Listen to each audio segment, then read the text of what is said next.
More Central Ohio communities are wrestling with whether to allow solar projects. NBC4 Investigates has covered concerns some residents have in Knox County. They're worried about losing farmland, others about the impact on quality of life. And now we're looking into how these projects could mean more money for schools. Investigative reporter Isabel Cleary shows us how one district is benefiting from that funding and which district could be next. Isabel?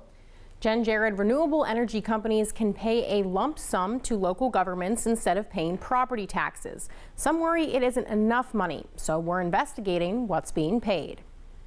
If the Fraser Solar project in Knox County is approved, this field will be covered in solar panels. The project will produce enough energy to power the equivalent of 14,000 homes for a year. I began thinking, which way do I want things to go? Debbie Wells has lived across from the proposed site near Mount Vernon for more than 30 years. And it isn't the first big project proposed across from her front yard. Shortly after I built the house, I started hearing things from my neighbors about an ethanol plant wanting to come in. The plant didn't happen. Then she heard about the solar project. It was like deja vu. About 32 years later. This time she supports the idea. She told me she expects something to come, and she'd rather look at panels than, say, a housing complex. Being that it was something that I was going to be opening up my blinds and seeing every day, it was very important to me. She also supports the benefit it could bring to Mount Vernon schools, as does a teacher there. He says the money could pay for more staff. There's only 24 hours in the day, and when I have 160 kids that I have to grade and plan and try to differentiate for with no active co-teacher or support in my classroom, it's challenging. Solar projects across the state are participating in payment in lieu of taxes, or pilot programs.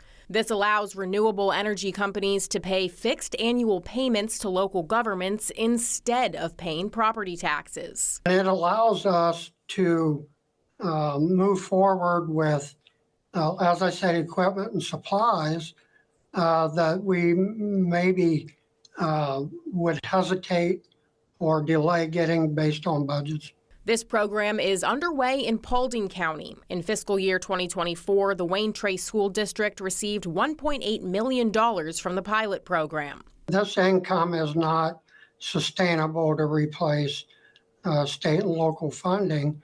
It is, however, a benefit to the schools in other ways. If approved, the Knox County project could generate nearly $500,000 a year for Mount Vernon City Schools.